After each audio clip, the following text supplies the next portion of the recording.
Olá pessoas, esse aqui é mais um vídeo meu na internet.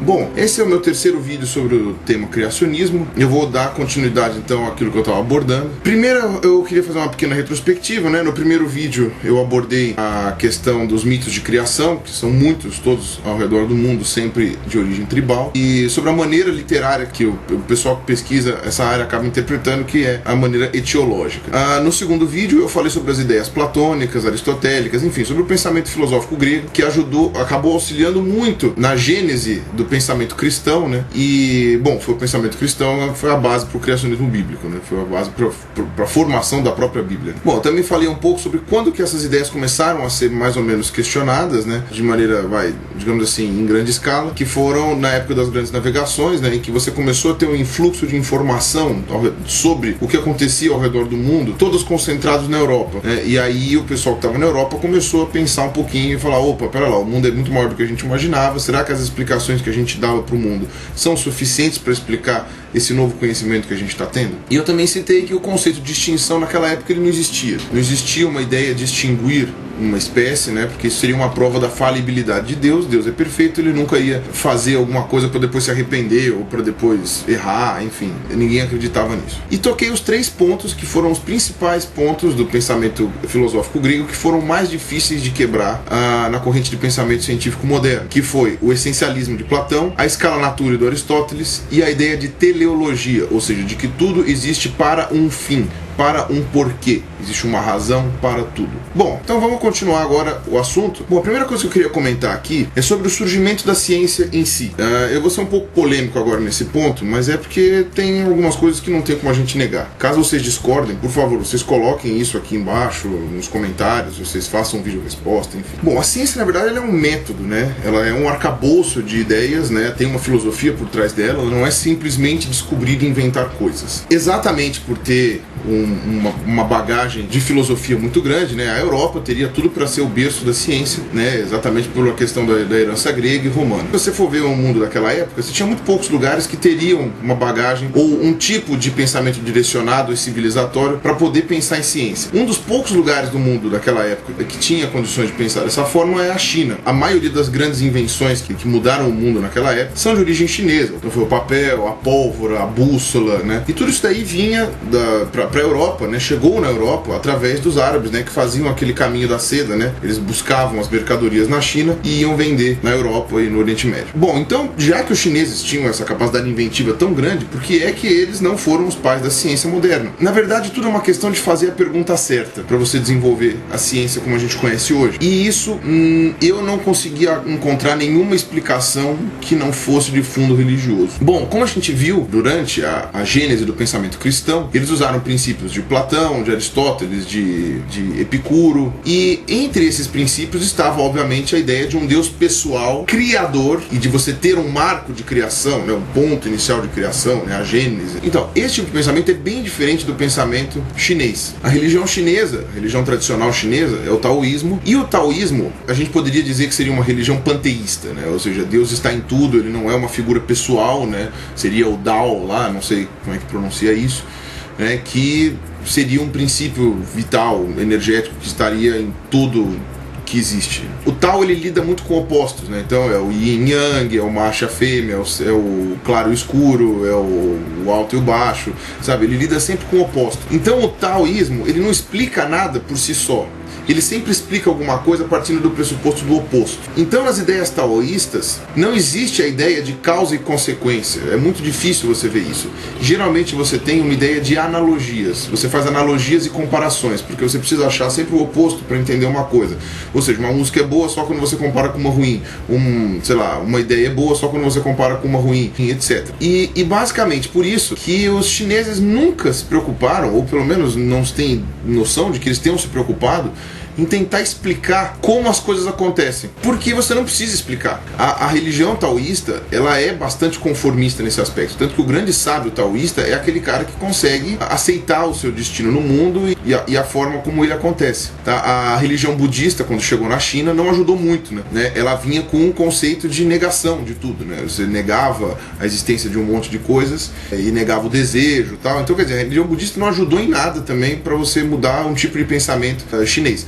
Eles obviamente desenvolveram todas essas invenções incríveis para facilitar a vida deles, mas isso em nenhum momento teve um aspecto de entendimento filosófico do mundo, como ele funciona, tal, não sei o quê, porque tudo isso daí já é até que bem explicado pela religião deles. E eu não estou dizendo aqui, por exemplo, que não houve grandes descobertas na China, científicas mesmo, né? Eles tiveram, por exemplo, a astronomia da China, como eu já citei nos vídeos anteriores, era mais avançada do que a da Europa, por exemplo. Eles já sabiam que a Terra era redonda, que girava em torno do Sol, sabe? Eles tiveram desenvolvimento científico. O problema era a filosofia por trás desse desenvolvimento. Só parcialmente ela tinha interesse em desenvolver o lado de explicar como as coisas aconteciam.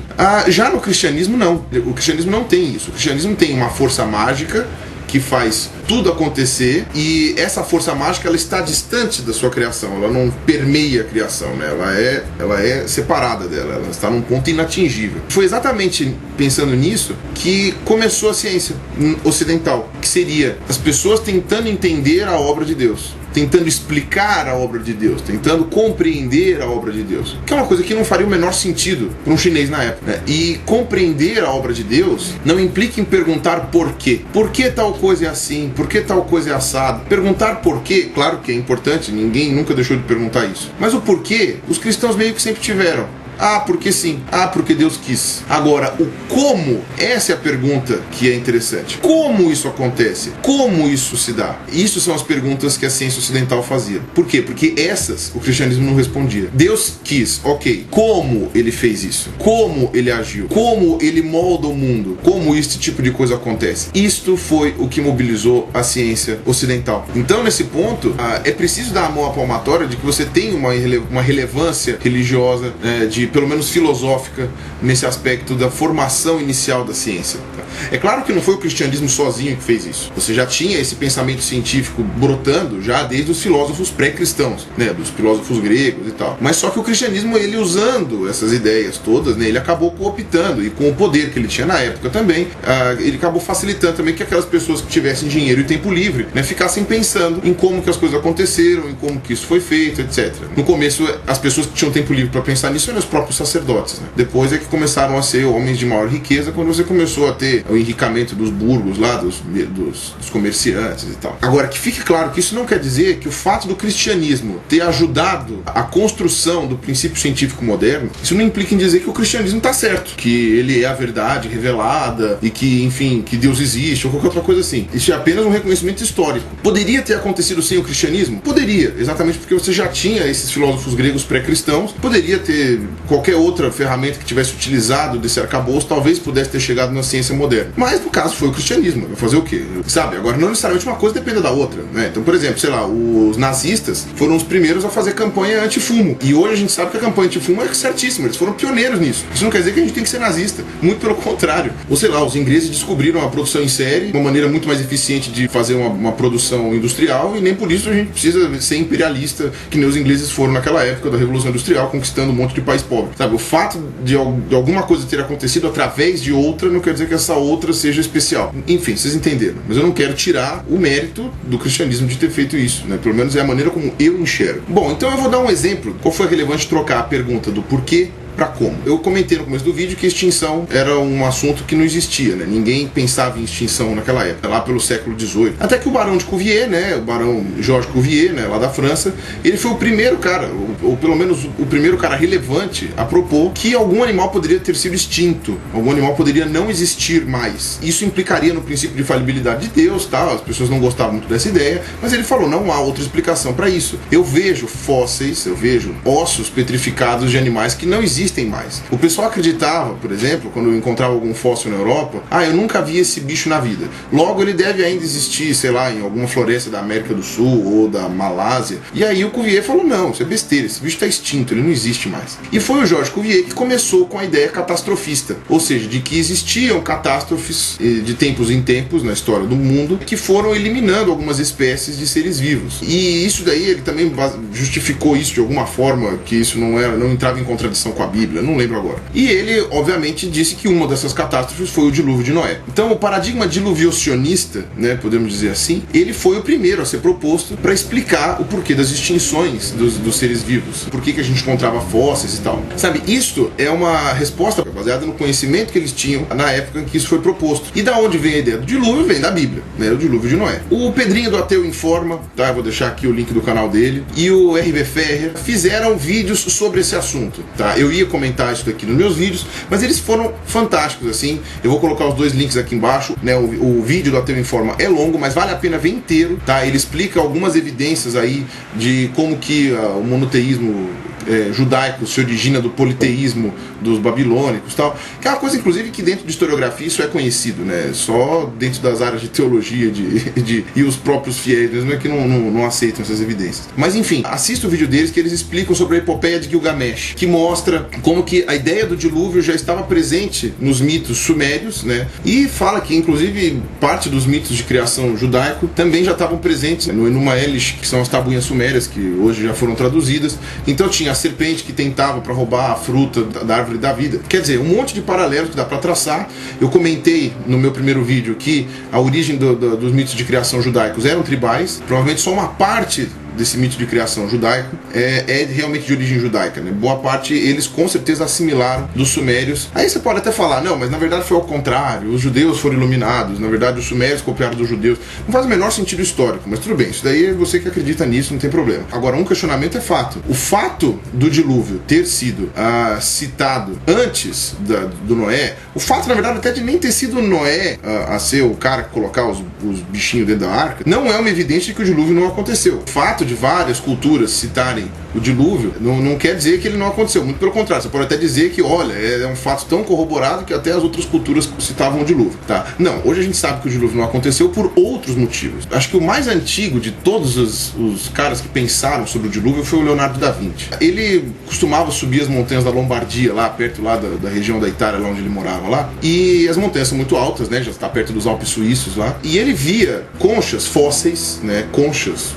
marinhas, né, fósseis no topo das montanhas, né? E o Leonardo da Vinci falou, bom, para as conchas terem parado aqui em cima, é porque o dilúvio veio, levantou as águas, né, e as conchas foram lá para cima. Ele constatou, né, que 40 dias chovendo não seriam suficientes para levar as conchas até o topo. Aí tudo bem, né, depois os criacionistas inventaram outra maneira de explicar isso, mas o Leonardo foi o primeiro cara que a gente tem notícia que teve essa fagulha, falar, pô, não foi tempo suficiente, 40 noites, 40 dias, para encher tudo isso daqui de água. E aí as grandes navegações e as descobertas do mundo que existia fora da Europa, do norte da África, foram a cereja do bolo para aumentar todos os questionamentos sobre a explicação do dilúvio. Será que a explicação do dilúvio era suficiente para as pessoas entenderem a origem do porquê dos seres vivos viverem aonde vivem? E estavam começando a entender que não. Fizeram vários modelos, né, do Monte Ararat, né, porque a Arca de Noé encalhou no Monte Ararat, né? Então, quer dizer, a origem de todos os animais seria na Turquia. E o Monte Ararat é um monte muito alto, né, ele é um pico nevado, e em volta dele você tem, à medida que você vai abaixando da altura, né, você vai chegando mais perto do nível do mar, você vai aumentando a temperatura, e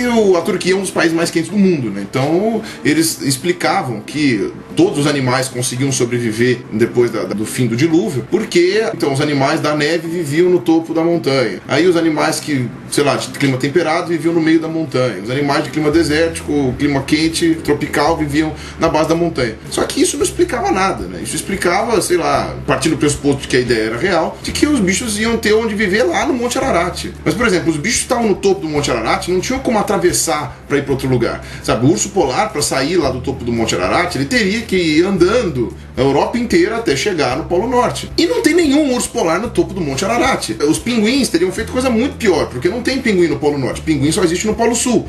Então, eles teriam que ter atravessado toda a África ou todo o oceano até o Polo Sul para chegar lá. E por que diabos eles não foram para o Polo Polo Norte, que estava muito mais perto. E se fosse por causa da predação do urso polar, porque diabos o urso polar não foi pro Polo Sul? Sabe? Então, quer dizer, você tem um monte de questionamentos em que essa explicação que eles deram não responde. E quando você começa a descobrir a grande diversidade, você fala, por que o tamanduá só existe na América do Sul? Por que você não tem nenhum tamanduá no meio do caminho? Por que você tem um tipo de macaquinho que só vive na margem direita do rio Purus, que é totalmente diferente do macaquinho que vive na margem esquerda do rio Purus? Por que um foi para a margem direita do rio Purus, um foi para a margem direita do rio Purus e não foi todo mundo para a Bacia do Congo, por exemplo? Sabe? Então, quer dizer, essas perguntas que o paradigma diluviocionista tentava explicar, né, de alguma forma. E, obviamente, que em muitas ele falhava. Quando essas perguntas começaram a se acumular com muita frequência, quando começou a ter muito desses questionamentos, a resposta, principalmente dos teólogos, ou das pessoas que trabalhavam mais com isso, era milagre. Deus levou os animais até Noé e depois, provavelmente, deve ter levado os animais de volta para os seus lugares. Então, Deus fez isso porque ele quis. Milagre. Isso explica o porquê. Isso não explica o como. E esse foi o grande ganho da ciência ocidental. Perguntar como. Dizer que foi milagre não explica merda nenhuma. E os cientistas da época perceberam que se eles começassem a apelar para explicações miraculosas, eles nunca iam ter explicação para nada. Eles iam ter resposta para tudo e explicação para nada. E foi aí que as coisas começaram a mudar na cabeça de quem pensava sobre o assunto. Mas isso é o assunto para o meu próximo vídeo, tá certo? Então, um abraço, é isso aí. Falou!